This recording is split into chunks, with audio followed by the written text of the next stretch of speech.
Al Derecho y al Revés, un programa de radio que aborda diferentes temas con una perspectiva amplia y siempre fomentando el debate respetuoso de posturas diversas.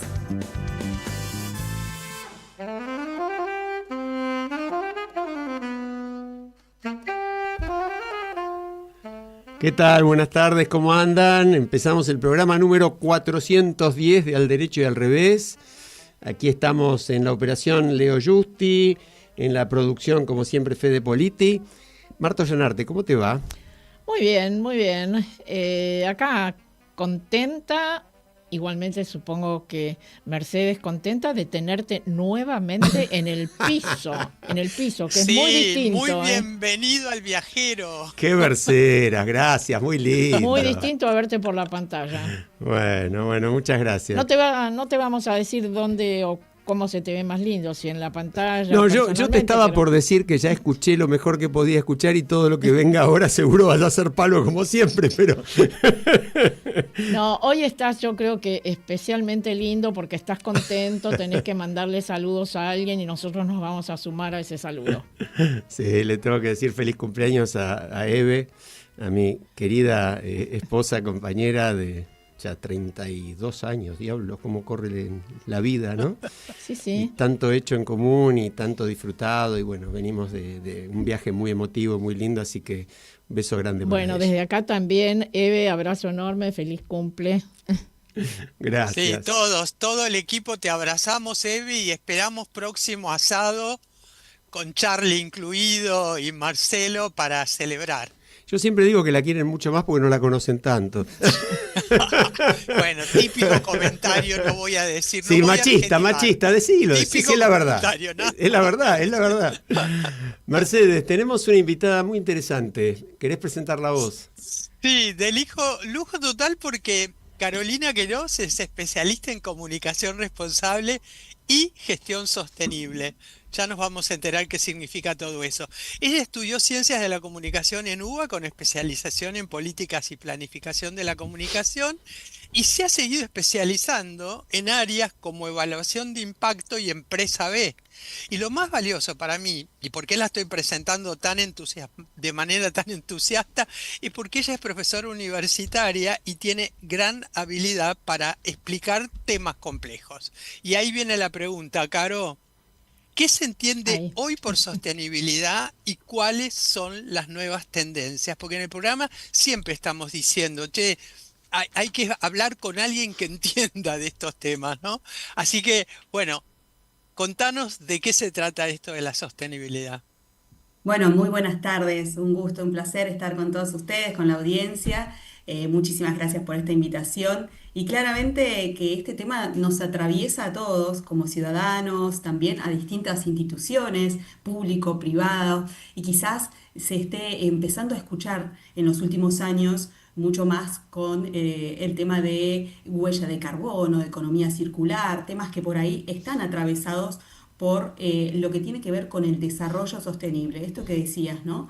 La sostenibilidad en realidad es un concepto que se difundió desde el informe de Brundtland en 1987 en un conglomerado de Naciones Unidas y en estos espacios de discusión públicos privados que establece siempre estas instituciones, y desde allí es no comprometer la capacidad que tengan las generaciones que vienen de poder satisfacer sus necesidades, ¿no? Esto es pensar en el presente sin comprometer básicamente el futuro, ¿no? Entonces, por eso la visión del largo plazo, que es un concepto muy importante que conlleva la sostenibilidad, es precisamente entender que lo que hacemos hoy tiene huellas en el futuro y que hoy pues, estamos construyendo precisamente cómo las próximas generaciones van a poder satisfacer sus necesidades. Para esto nos atraviesa esta concepción en los modos de consumo, en los modos de producción, en los modos obviamente de convivir, de comprender temas tan complejos obviamente como las crisis climáticas, como la exclusión social, ¿no? Entonces, todos estos temas que tienen que ver con la economía, que tienen que ver con lo ambiental y claramente con lo social, por eso se habla de esos tres grandes ejes, ¿no? Lo económico, lo social y lo ambiental, siendo una tríada donde en ese conjunto y en esa unión es posible un desarrollo que sea inclusivo, que sea viable y que sea también positivo, ¿no es cierto?, para nuestro planeta, para las personas y para la economía. En síntesis, para el Carolina, bienestar de todos. no Sí. podemos dejar de mencionar en este caso la Agenda 2030 de Naciones Unidas, justamente que fortalece todos estos conceptos que vos estás expresando y tiene como nombre Agenda 2030 para el desarrollo sostenible. Exactamente, exactamente, tal cual como lo decías, la Agenda 2030 vino a marcar sin dudas una guía, una dirección mucho más fuerte y más sólida como para poder tanto empresas, estados, gobiernos en general, instituciones en general, puedan marcar su compromiso y su tendencia a decir, bueno, nosotros podemos comprometernos y contribuir a ciertos objetivos. Previo a estos objetivos que se definieron de desarrollo sostenible, estuvieron los objetivos del milenio y fueron de alguna manera la base para instaurar esta Agenda 2030 que tiene 17 objetivos y que tiene más de 100 y pico de metas que marcan de alguna manera un rumbo para que todos los países puedan comprometerse con metas bien concretas. A Claro, decir, por el, el- ejemplo, el sí. objetivo 16, como vos bien debes saber, está referido a la institucionalidad y el 17 a las alianzas. Yo te pregunto, vos, trabajando como estás trabajando en estas cosas, ¿ves que hay receptividad en las organizaciones en relación a estos temas o hay que seguir presionando? Con respecto al 16, todavía creo que tenemos un largo trayecto por recorrer. Me parece que a nivel país incluso tenemos todavía algunas reticencias con respecto a la transparencia de ciertas informaciones, al acceso a la información, a la realmente esta institucionalidad que se basa por los principios, ¿no es cierto?, de la integridad. Con respecto al 17, creo que podemos estar un poquito más avanzados en función de que se entiende que todo lo que tiene que ver con la contribución a un desarrollo sostenible sí o sí debe realizarse de manera integrativa con otras instituciones. Tanto las empresas como los estados, como las ONGs, no pueden trabajar de forma aislada, sino que incluso van a poder tener muchísimo más impacto si trabajan de manera mancomunada. Entonces, los proyectos que puedan realizar de manera conjunta claramente tienen mucho más impactos. En cuanto a las alianzas para la cooperación, que sería este objetivo, el último, el 17, creo que estamos un poco más avanzados, pero en cuanto al 16 todavía, creo que tenemos bastante por recorrer a nivel Eh, país, ¿no? A nivel país.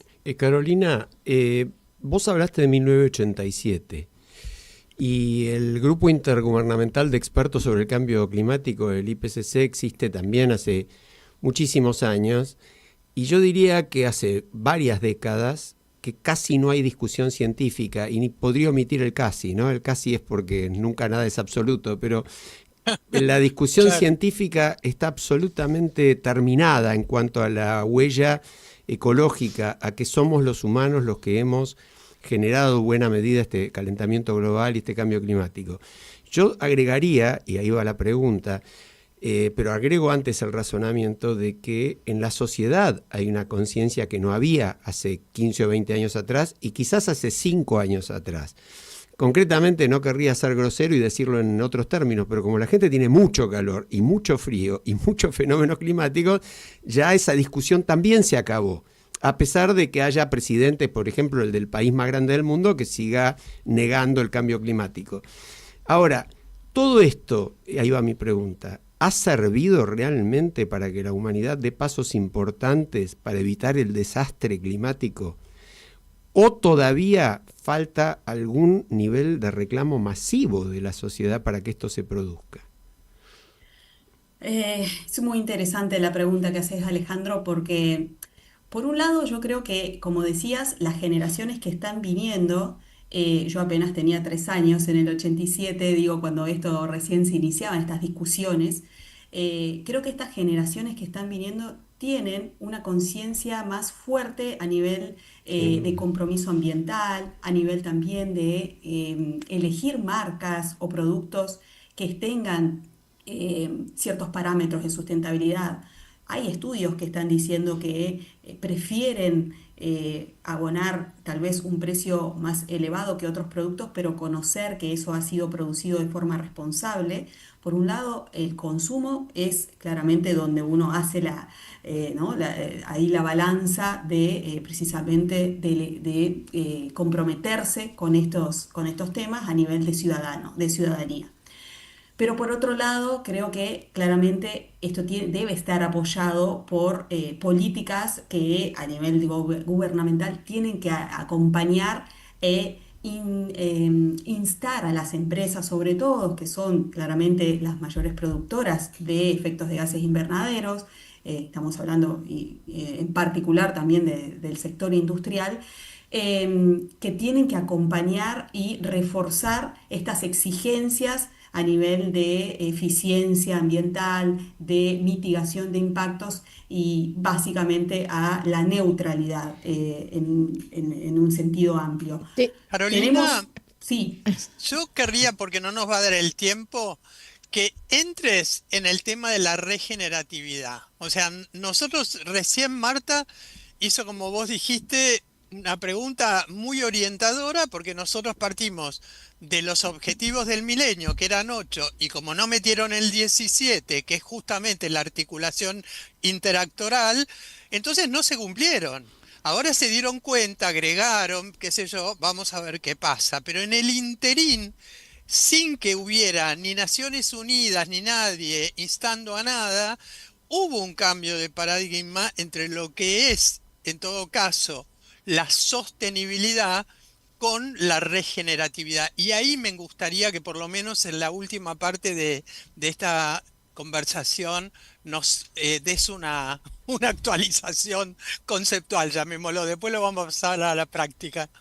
Claro, claro, Mercedes, porque como decías, el paradigma de el extraer, el producir y el desechar es un sistema que ya está quedando totalmente obsoleto y por tanto ahí es donde viene a entrar en juego esto de la economía circular y de la necesidad de regenerar nuestros ecosistemas y de regenerar como un concepto claramente transversal al modo de producir y al modo de consumir también. Por eso es que viene a entenderse que todo lo que puede llegar a ser un residuo tiene que volver al sistema para poder ser una nueva materia, una nueva, digamos, una nueva sí, materia para un nuevo ciclo de producción o para comprender que hay un impacto del cual hay que hacerse, hay que gestionar, ¿no? Y que es importante tomar compromiso sobre la capacidad de regenerar estos ecosistemas. Es decir, ya no solamente con el cambio de el extraer y el producir y el desechar, sino de entender que en esa última instancia de producción también podemos volver a tener la capacidad de seguir produciendo de manera responsable, ¿no? ¿Y qué es la Eh, moda per- ah, circular?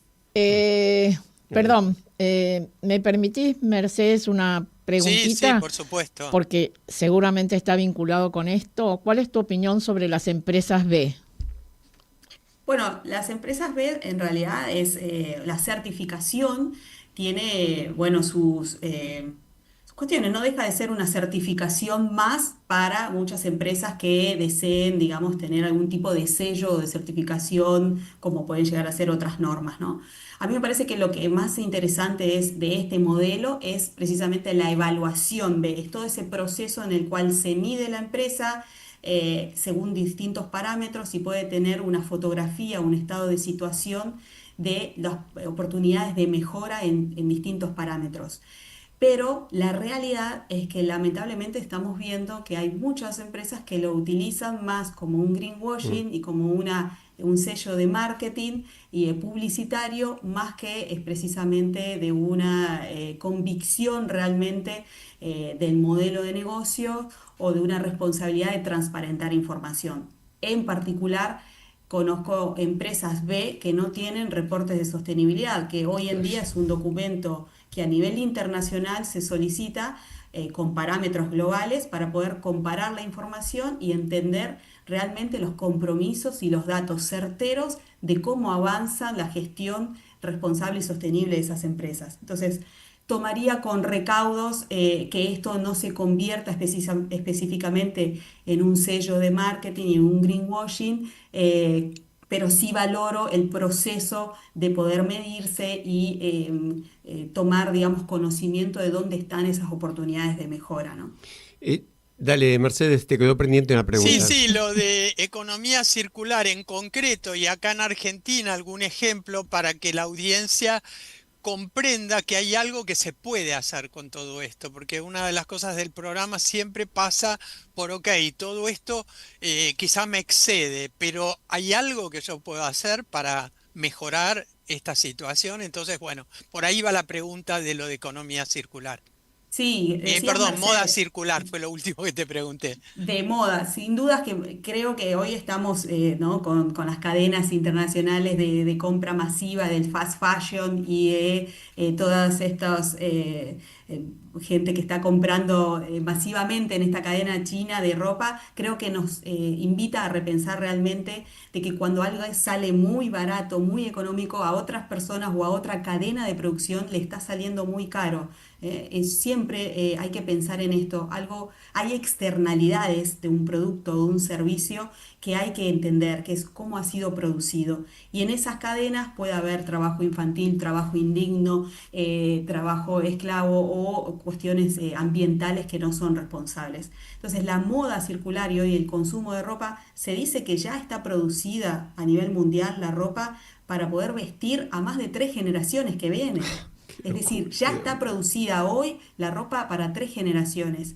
Tenemos los desiertos en Atacama, en Chile, atibados de ropa que es realmente espeluznante que sigamos queriendo comprar ropa, digamos, de estas cadenas, ¿no? Entonces, la moda circular es una pequeña y gran manera de elegir un consumo responsable, de poder hacer de elegir prendas que pueden llegar a seguir teniendo otro uso. Yo lo uso mucho con 4 niños, claramente, y realmente es una manera concreta y cotidiana de poder hacer un consumo consciente. Esto y empezar a dejar de alinearse más con la alimentación saludable, con los productos que tengan menos envases. En la diaria uno puede hacer consumos que apoyen a la economía local, a la economía más justa y más inclusiva también, pero sobre todo una economía que es sana para las personas y para el planeta y para una economía también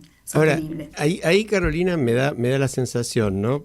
Un poco por experiencia de vida, diría, esa vieja frase de que somos hijos del rigor y que de alguna manera si no hay premios y castigos, es muy difícil que el ser humano pase de quejarse porque hoy hace 38 grados y bueno, cuando hace 35 dice ya hace 3 menos y seguimos adelante. Entonces, me parece muy interesante de lo que dijiste. Primero que hay cosas que se pueden hacer. Es decir, se puede comprar con un criterio, comprar y usar y planificar con un criterio que tenga en cuenta mi propia responsabilidad. Ahora, eso por un lado también requiere un importante esfuerzo de los estados y de la comunidad global, que a esta altura es global todo el problema, para educar. Y yo no veo que en esto se eduque. Entonces, te transmito esta preocupación. En un momento en que, como dije antes, el presidente de los Estados Unidos, la principal potencia del mundo, niega el calentamiento global y además ha quitado apoyo a una enorme cantidad de organismos acá internacionales. también hay muchos que niegan. Bueno, el nuestro también, pero la incidencia global nuestra, por más que nuestro presidente crea que tiene alguna, la verdad que la nuestra equivale a 0,0. Yo digo, ¿qué trascendencia tiene esta tendencia nueva de negación del calentamiento global, de reestímulo a explotaciones petroleras en formas que generan una contaminación clarísima? ¿Cómo juega esto en cuanto a la actitud de las empresas ante la sostenibilidad? ¿La ha disminuido, la ha tirado más bien para abajo o por ahora no incidió mucho? Es muy interesante. Diría que en estos últimos 6 meses han habido muchos análisis al respecto. Compartimos redes de profesionales de sostenibilidad donde analizamos precisamente el comportamiento de las empresas frente a estas exigencias y también, bueno, facilidades que puede haber en cuanto a no tener que reportar algunos impactos, ¿no? O a la flexibilización que hubo en estos temas. Hay empresas que, habiendo trabajado estos temas como una estrategia realmente alineada a su negocio, una estrategia de responsabilidad social que ya está sólida, que lleva más de 3 a 5 años para atrás, siguen tomando estos temas con mucha responsabilidad y no van a bajar los brazos en función de la flexibilidad que pueda haber de no tener que dar cuenta con algunos impactos específicamente. Pero hay otras que claramente, como todavía recién son incipientes en estos temas, creen que todavía pueden sortear, bueno, de gestionar o de producir de manera que no tengan una línea concreta con un compromiso de sostenibilidad. A nivel internacional, tal vez esto estamos hablando de sostenibilidad y hablamos como mucho de lo ambiental, pero claramente tiene que ver con muchas otras cuestiones, ¿no? Que es Ujú. también a nivel de las personas. Eh, a nivel internacional, con el tema de diversidad, por ejemplo, se ha visto que hay empresas, grandes corporaciones que han bajado sus sugerencias de diversidad, de inclusión y que han, bueno, dejado de lado esas áreas dentro de las empresas, sobre todo en Estados Unidos, cuando hubo obviamente ahora sanciones con respecto a empresas que tuviesen estas áreas de forma consolidada y estas políticas. Eh, con lo cual, claramente que tenemos un amplio espectro de empresas que, según los mercados, van de alguna manera adaptándose. Las que tienen una estrategia sólida y con varios años ya trabajando en estos temas, son las que siguen el recorrido y de alguna manera pioneras y siguen motivando a otras a seguir fuertemente ¿Podrías, con estas políticas. podrías, Carolina, mencionar alguna de estas empresas que actúan responsablemente y van marcando una estrategia en este sentido? Sí, a nivel, digamos, Latinoamérica, una de las empresas que fue pionera en esto fue Natura, la empresa de Ujú. cosméticos, porque ellos desde la producción de sus envases, de sus productos, trabajan con comunidades rurales, con comunidades específicamente de Brasil y con sustancias muy, muy cuidadas en cuanto a la salud.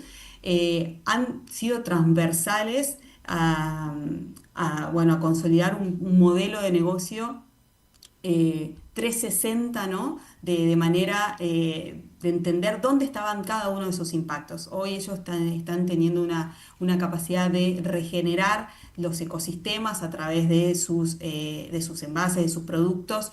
Ellos han sido pioneros hace ya más de 15 años en Latinoamérica como una de las empresas modelo, ¿no? Ella es uno de los que mencionaría como un producto, pero que al mismo tiempo tiene una red de revendedoras a las cuales, bueno, apalanca la economía de las mujeres, claramente, economías de mujeres que tal vez estaban relegadas de distintos espacios, digamos, de acceso laboral. Entonces, tienen un interesante recorrido a nivel de Latinoamérica como para poder mencionarlas como una de las pioneras. Vos sabés que yo quería resaltar algo que dijiste vos y que me parece que es muy bueno decírselo de vuelta a nuestra audiencia. ¿Cuántas veces tenemos producida la ropa que hace falta? Es un dato muy fuerte ese, ¿eh? Sí, sí, se está diciendo que tenemos producido actualmente para vestir a 3 generaciones, con lo cual claramente la ropa que está hoy en el mundo está circulando y hay ropa que, en realidad el fast fashion tiene esto, ¿no? Que la temporada de las ropas Claro. termina en un ciclo y ya no se puede vender o al precio de mercado. Entonces, todo ese sobrante queda relegado y pasa a ser a veces desecho, basura, y ahí es donde hay una cadena de producción, una cadena de valor que es lo que no se ve a veces dentro del marketing, que es, bueno, obviamente de un impacto ambiental enorme, y que es, sí, digamos, de una cadena de valor injusta. Hoy esta cadena china Shein que todo el mundo está comprando dice que se paga apenas 2 centavos, 2 centavos por prenda a quien la está produciendo, y tienen que producir más de 1.000 prendas por día. Qué horror. Entonces, Qué horror. es un horror, es un Eh, horror. Esto que decís es muy interesante para poder mencionarlo a los jóvenes, sobre Ujú, todo, tal que cual. tienen esta necesidad de comprarse ropa y más ropa, tanto varones como mujeres, ¿eh? Ujú, Y es así. bueno, Es así. gracias. Hay una Gracias. tendencia en este momento justamente de influencers de usar hay un caso, ¿no? de una modelo y además influencer que usó durante un mes el mismo taller para mostrar que se puede ir a distintos lugares con la misma ropa y no tenés que cambiar de atuendo a la mañana, a la tarde y a la noche y demás. Pero además acá en Buenos Aires hay negocios que venden a la calle ropa usada en perfectas condiciones, que uno puede, se quiere comprar Sin duda. lo que sea y ahí puede encontrar algo que ya fue usado, pero toda esta idea de circularidad pasa porque cada uno asuma que no hay que seguir comprando Tal cual, ropa, tal ¿no? cual. Y entonces está esta cuestión de generar con las propias prendas otros diseños. Hay una diseñadora en Tucumán que está haciendo eso. Levi mismo dona prendas, ¿no? que no venden para que se las tunee y se vendan en locales, en shoppings y demás. Hay toda una movida muy fuerte de reutilizar y regenerar, ¿no? Yo Carolina, sí, sí, me gustaba estamos un poquitito cerrar pasados ahí. de tiempo, cerralo, dale, dale.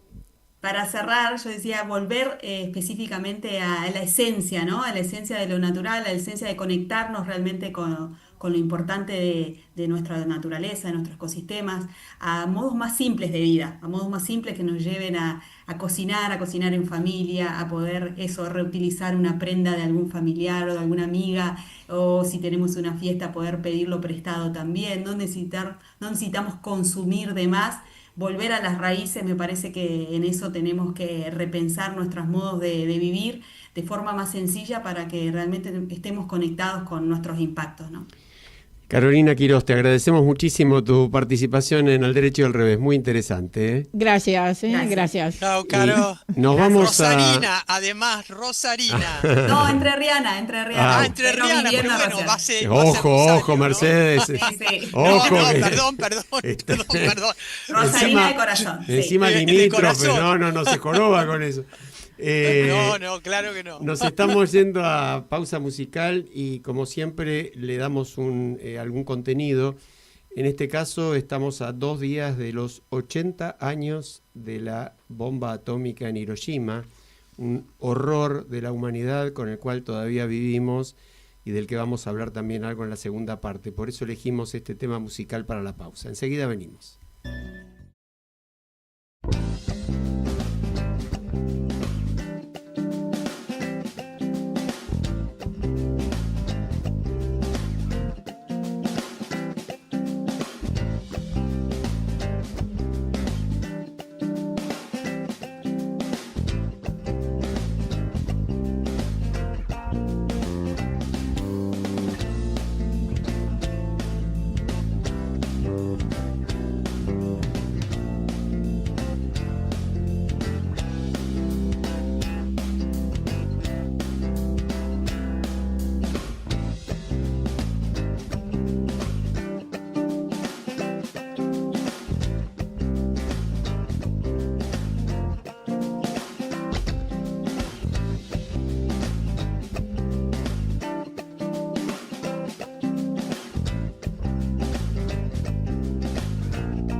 Bueno, estamos de vuelta y verdaderamente no solo la destrucción y la muerte que sembró la bomba de Hiroshima por varias generaciones, sino el hecho conocido, pero que no se tiene tan presente, de que las actuales bombas podrían liquidar ciudades 5 veces el tamaño de Hiroshima en 10 minutos, ¿no? Podemos decir, algunos dirán, bueno, con esas 2 bombas se terminó la Segunda Guerra Mundial.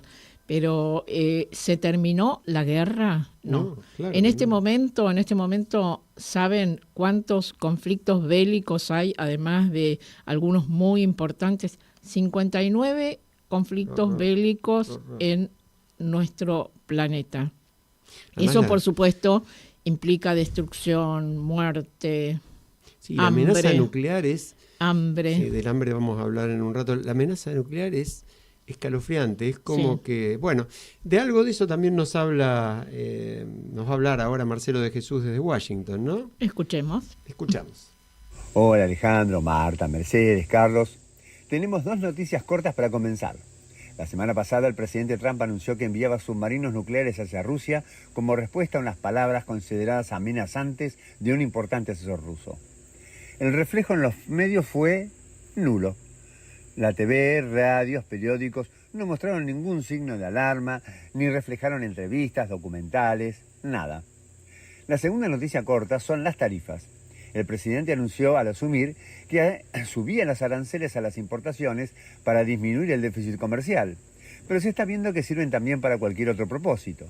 A México es para contener a los carteles de la droga, a Canadá para que detenga las importaciones de fentanilo, a Brasil por el juicio a Bolsonaro, a la India porque compra mucho petróleo a Rusia. Lo que estamos viendo en realidad es un ejercicio de poder, no para simplemente corregir una situación económica. Veremos cómo evoluciona este concepto en los próximos años. Entramos ahora en la primera noticia de peso: las amenazas a los jueces que dictan resoluciones en contra del gobierno. Son tantas y tan alarmantes que motivaron al presidente de la Corte Suprema, George Roberts, a referirse a ellas en un reciente mensaje de fin del año judicial de ese tribunal. No es que antes no hubieran habido amenazas, sino que lo que alarma es la cantidad y gravedad de las mismas. La agencia Reuters hizo una investigación sobre estas situaciones y el jueves 31 de julio hubo una reunión de varios de estos jueces amenazados. Trump ha dicho que los jueces que dicten estas medidas son activistas, corruptos y deshonestos. Y legisladores republicanos de la Cámara de Representantes han pedido iniciar juicio político contra 6 de esos jueces. La Casa Blanca, sin embargo, ha considerado que esas amenazas son inaceptables contra funcionarios públicos, incluidos los jueces, agregando que Trump conoce bien esta situación por haber tenido 2 atentados. Estas son algunas de las situaciones que denunciaron los jueces. Uno describió cómo él y su esposa vieron llegar a la policía a su casa con armas desenfundadas, después de que alguien llamara en un informe falso de que el juez la había matado. Poco después el juez dijo que recibió un mensaje del FBI sobre una amenaza de bomba en su casa. Otro juez dijo que se convirtió en objeto de serias amenazas creíbles contra su vida. Dijo que en un caso, un individuo estaba en la web buscando la dirección de su casa porque, y esta es una cita, quería que Smith y Wesson me visitaran en mi casa. En un mensaje de voz reproducido durante el evento, una persona llamó advirtiendo que el trasero del McDonald's va a ir a prisión y agregó, deseaba que alguien asesinara tu trasero. McDonald's dijo que, a su vez, decenas de otros jueces han recibido este tipo de amenazas durante el año, incluida pizzas no solicitadas y una de ellas a nombre de Daniel Under, el hijo de una jueza que murió de un disparo por un abogado descontento con la jueza. El Servicio de Alguaciles de Estados Unidos registró 408 amenazas contra 297 jueces en el año fiscal que comenzó el 1 de octubre de 2024 y hasta el 16 de junio. Y cerramos con una nota de color. El presidente Trump estaría por nombrar a Guillermo Moreno en la Oficina de Estadísticas Laborales de Estados Unidos. La ironía viene a cuento de que el presidente ordenó despedir a una funcionaria que informó que el empleo subió casi la mitad de lo que se esperaba. Esta columna cree que esta actitud es como tirarse un tiro en el pie. Es que si el empleo no sube, eso es una pauta que la Reserva Federal podría tomar en cuenta para bajar las tasas de interés que el mismo gobierno desea. Veremos cómo siguen las estadísticas el mes que viene. Los saludo hasta la próxima semana. Bueno, la ironía de Marcelo, vamos a aclararla, a ver si algún oyente no escuchó bien y todavía cree que realmente hay alguna chance de que designen a Guillermo Moreno, ¿no? Sí. Pero debemos decir que por todo esto que cuenta Marcelo, nada para envidiar nosotros para el país más importante del mundo, ¿no? No, porque lo de verdaderamente... El tema de los jueces es terrible, No, es terrible, las terrible, amenazas terrible. Y además las agresiones directas. Y cambiar, Marta, a quien hace la estadística del desempleo, cambiarlo porque le dio alta, es exactamente lo mismo que hizo Cristina Kirchner cuando intervino el INDEC Con Guillermo Moreno. con Guillermo Moreno para adulterar los números para que diera la inflación más baja. Sí. Y no es lo único. Vos me marcabas en este momento que acaban de confirmar tobillera electrónica para Bolsonaro, ¿no? Es decir, prisión domiciliaria, prisión preventiva domiciliaria con tobillera electrónica. Bueno, Estados Unidos le puso, o Trump más exactamente, una retención altísima a las exportaciones de Brasil, pura y simplemente porque no le gusta la condena a su amigo Bolsonaro, ¿no? Es decir, con el mismo criterio, un gobierno liberal de izquierda norteamericano le podría imponer sanciones a la Argentina porque no le gusta la condena a Cristina Kirchner, ¿no? Es decir, estamos en un mundo muy alterado. Yo escuchaba gente que el otro día ante la prisión, la condena de primera instancia a Uribe, el expresidente de Colombia, decía también, bueno, esto debe ser motivado político. Y le digo, ¿por qué motivado político? Bueno, ¿conocemos algo del proceso de Uribe? ¿Estamos en Colombia? ¿Tenés una información de primera mano? No, pero me parece una barbaridad.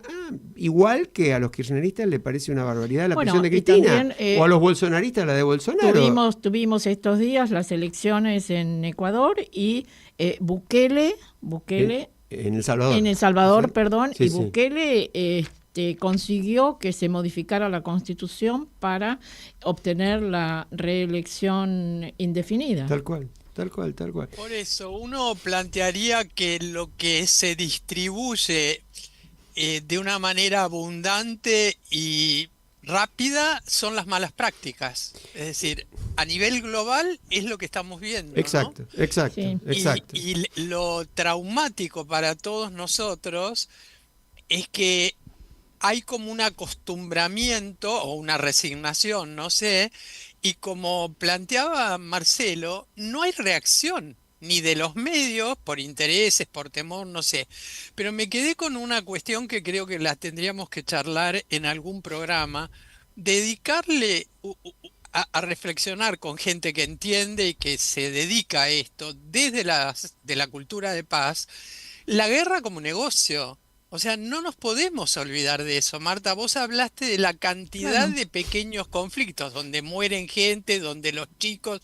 Yo veía un video de un saco antibala pequeñito para chicos que están en guerra. Es decir, no nos damos cuenta de que hay todo un negocio detrás de la guerra.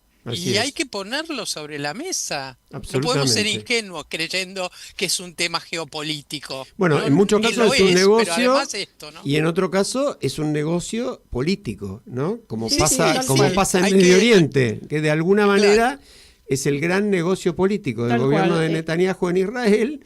Estar en el poder gracias a la guerra, si no ya lo habrían echado hace 2 años. Exactamente, pero está empezando, y esto me parece que es importante que nosotros lo destaquemos, están empezando algunas reacciones, concretamente en nuestro país, un manifiesto de judías y judíos argentinos que dicen: defendemos la existencia y perdurabilidad del Estado de Israel y nos preocupamos por su destino y los dolorosos acontecimientos que ocurren en Medio Oriente. Condenan, por supuesto, la masacre cometida el 7 de octubre del 2023 por los grupos terroristas fundamentalistas de Hamás y Jihad Islámica y el secuestro de más de 250 personas. También condenan las masacres indiscriminadas contra civiles, reservistas, organizaciones y medios cometidos por el ejército israelí, como así también los planes para deportar a algún lugar en el planeta o al confinamiento a la población restante de Gaza, población restante. Lo que es cada vez más fuerte además, Marta, porque cada vez hay los ministros de la ultra extrema derecha religiosa, sobre todo israelí, están postulando anexar Sí, Cisjordania y anexar Gaza en estos días. Es una cosa de locos. Y terminan, quiero leer el final también porque es un fuerte llamado a la conciencia de todos. Dice: por nuestra conciencia judía humanista, por el futuro de Israel y del pueblo judío, expresamos públicamente que no habrá paz posible si no es a través del diálogo político abierto, el reconocimiento del derecho de autodeterminación del pueblo palestino con un Estado soberano propio en convivencia armónica con el Estado y el pueblo de Israel bajo el lema de 2 estados para 2 pueblos, por el fin de la guerra, por la paz y por la liberación inmediata de los rehenes, dice este manifiesto, que yo creo que es importante difundir. Sí, yo te agrego algo porque, ahí también dicen que condenan a quienes, bajo el lema de Palestina Libre, niegan la existencia del Estado de Israel y también avalan el terrorismo como metodología. Es decir, es una declaración muy equilibrada. Muy equilibrada, porque muy completa. Yo creo que hay que decir que es la purísima verdad que el antisemitismo es un mal siniestro como el racismo en general, porque también es eso, no hay racismos de primera y racismo de segunda. El racismo del apartheid sudafricano no era menos grave que el de los nazis. Pero eso, que sigue existiendo, se despertó con fuerza a raíz de lo que pasó en Medio Oriente en estos últimos 2 años, y ya ha llegado a extremos que no tienen nada que ver con los abusos y los crímenes, inclusive de guerra, de Netanyahu y su gobierno. Y debemos decir que este manifiesto está firmado por una enorme cantidad de personas acá en Argentina y que se definen como judíos y judías argentinos. Así es, ¿no? así es. Y en paralelo, Bueno, a mí también ahí me parece, Alejandro, que habría que analizar con doble clic esto de 2 estados, porque en este momento una perspectiva es que hablar de un estado donde Hamás es el que lleva adelante el poder y la gestión del poder es no entender lo que está pasando, y me parece que valdría la pena también analizarlo desde esa perspectiva. Bueno, pero nadie está planteando eso, Mercedes, Mercedes. todo lo contrario. Sí, acaban de decir 2 estados para... Sí, en este momento el gobierno del estado, hipotéticamente cuando se logre, ¿no?, en Palestina, sería, para aquellos que critican este progresismo que estamos planteando, es que no se está entendiendo quién gobierna en este momento. No, pero yo ahí haría una salvedad. Yo diría lo siguiente: jamás son 30.000 personas, asesinos, violentos, retrógrados, terroristas. El pueblo palestino, el pueblo gazatí, son 2 millones de personas. Y están los de Cisjordania también, porque es un estado único en todo caso. Y tenemos también para escuchar alguna reflexión sobre este tema, porque hay muchos niños en esto. La inocencia de los niños es indiscutible, y ver esas víctimas pequeñísimas es permitir que nos destrocen el corazón a todos. Bueno, esa es la otra parte del asunto, pero yo no quiero dejar de decir algo sobre lo que dijo Mercedes, porque me parece que es un razonamiento que vale la pena tratar. Yo creo que Hamás es una organización terrorista que hace muchísimos años, y en una situación muy extrema, donde además había una cantidad de elementos que, bueno, sería muy largo analizar aquí, ganó una elección. Esto fue todo. No hubo nunca más elecciones en Gaza.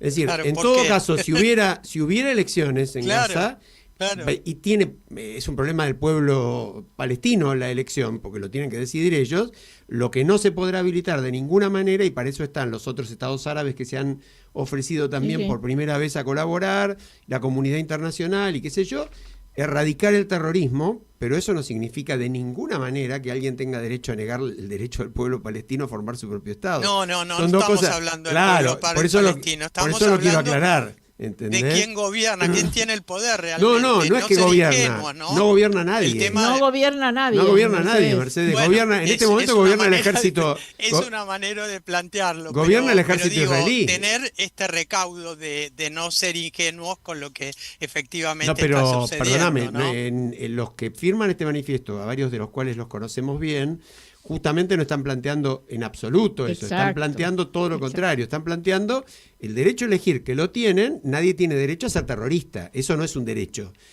Como también, digo en paralelo, porque lo mandó Marcelo mientras estábamos hablando, no hay un derecho a la reelección indefinida como pretende Bukele, Claro. ¿no? Ya lo decidió la Comisión de Derechos Humanos de la OEA, no es un derecho. El de Netanyahu tampoco, aclarémoslo. Sí. Pero vos, Marta, hablabas de algo muy terrible y tenemos un texto muy fuerte, leído por nuestra querida amiga Leonor Benedetto, que se refiere al hambre, ¿no? Y yo creo que nuestra audiencia lo sabe porque esto está en boca de todo el mundo y hasta el propio presidente norteamericano lo ha reconocido hace 2 días. Hay una situación... Al hambre y a la muerte de los niños. Hambre y muerte de los niños en una tragedia humanitaria con pocos precedentes cercanos. Es un nivel de horror el que están viviendo los chicos en Gaza, que bueno, el texto de nuestra amiga Leonor va en esa dirección. Y ¿no? también agreguemos, salvando todas las distancias, que acá también hay niños que se mueren de hambre. Sí.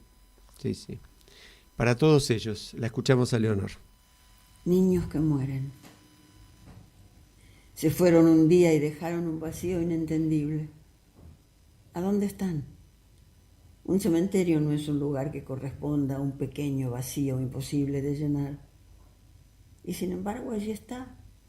Y me pregunto qué voy a hacer porque no se irá solo, no se llenará solo, no desaparecerá solo. Y me quedé sentada, quieta y en silencio.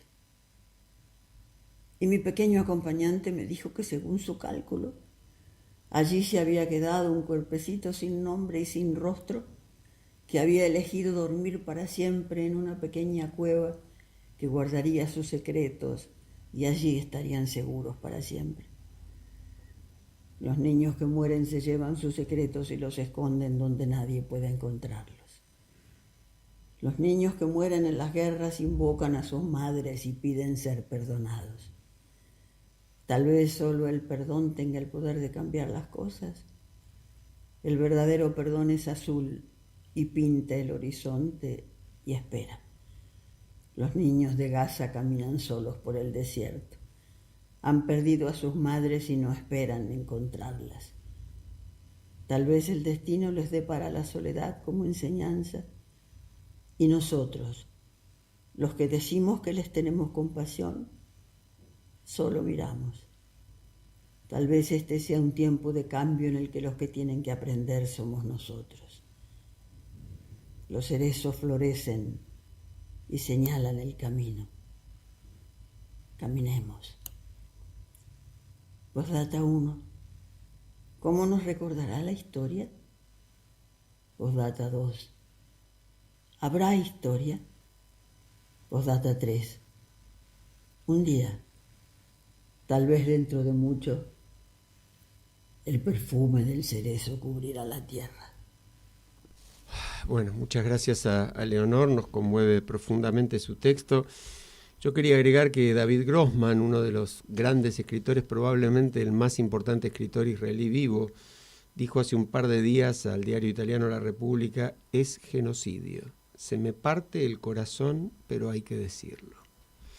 Y ha generado muchas reacciones adversas ese artículo de este escritor. Sí. ¿No? Ahora, también, así estamos, así está el mundo. Así estamos. Y bueno, y también hay una nota muy importante de un catedrático palestino que vive en Estados Unidos que le mataron 31 familiares. Así 31 familiares. No sé si vos querés agregar algo más en relación a esa nota. Ahmed Fouad al-Khatib dice: los palestinos estamos presos de una narrativa de resistencia y revancha, y justamente él proclama la paz, los 2 estados, la reconciliación.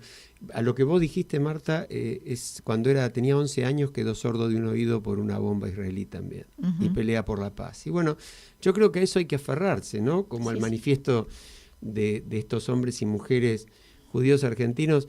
Yo en estos días, tengo que confesar, me he sentido con un profundísimo dolor, que no lo podía asimilar, ¿no? No puedo creer, como judío que soy por parte de padre, y con toda una tradición fuerte de valores humanistas, como dice esa declaración que vos leíste, algunos párrafos, que un gobierno de un Estado mayoritariamente judío asuma un rol tan despiadado, tan cruel, matando de hambre chicos. Es una cosa que no lo puedo entender.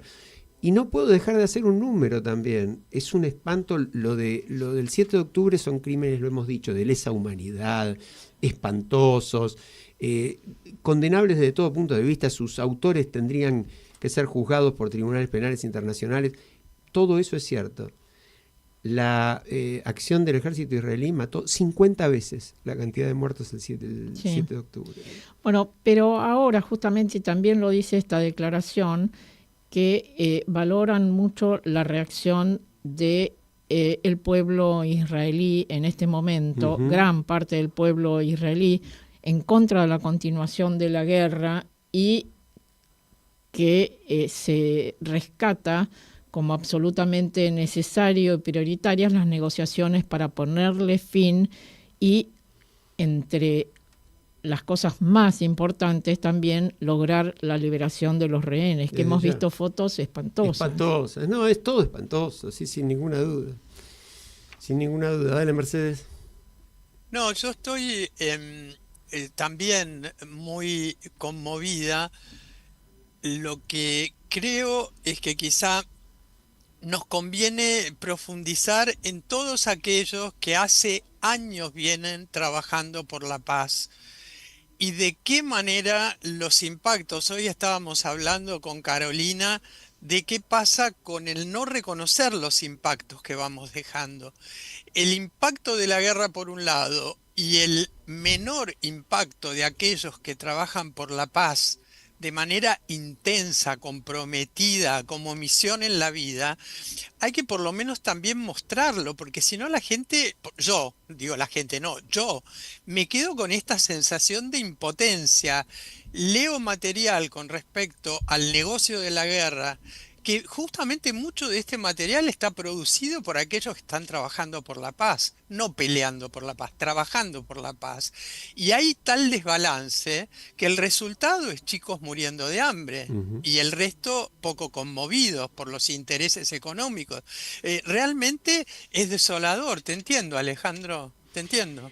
Hoy hay Creo una que noticia, todos tendríamos que estar así. Una noticia complementaria que muestra la bajeza de muchos dirigentes políticos, en este caso particular de Netanyahu y su gobierno. Tomó el gobierno israelí la decisión de remover al procurador general, que era el fiscal que acusaba por los actos de corrupción a Netanyahu.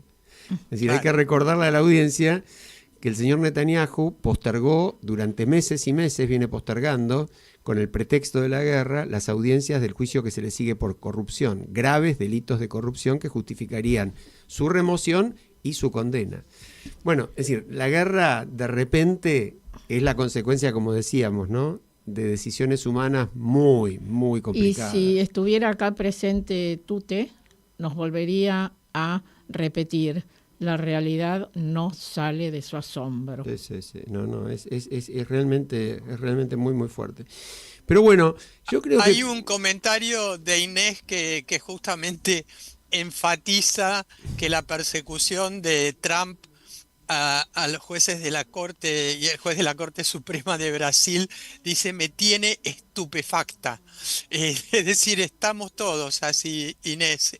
Nos manda por WhatsApp esto, Sí, ¿no? lo que está bueno es que cada oyente nuestro y nosotros mismos nos preguntemos, ¿no? Porque esta polarización tan extrema, esta cosa del blanco y negro, esta cosa de encontrar que la culpa siempre es del otro, ¿no? Yo me acuerdo siempre de la frase de Carmen Argibay, querida jueza de la Corte Suprema, qué pérdida, que decía, delitos son los que cometen los otros, no yo, ¿no?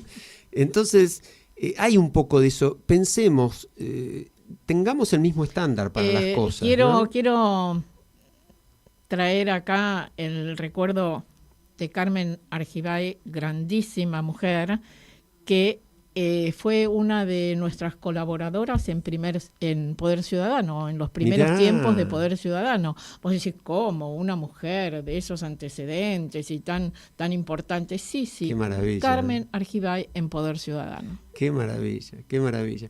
Bueno, y un último recuerdo, porque nos estamos yendo, pero hace creo que unos 125 años nació un gran presidente de la Argentina, don Arturo Illia.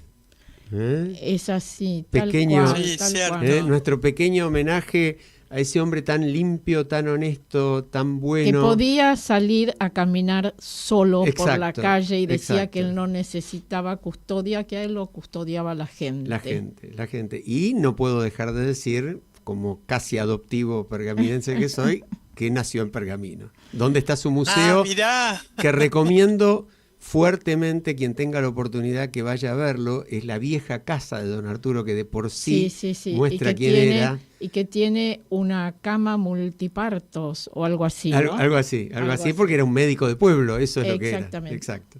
Nos estamos yendo con Joan Manuel Serrat. Un abrazo para todos, hasta la semana que viene. Cuéntale a tu corazón.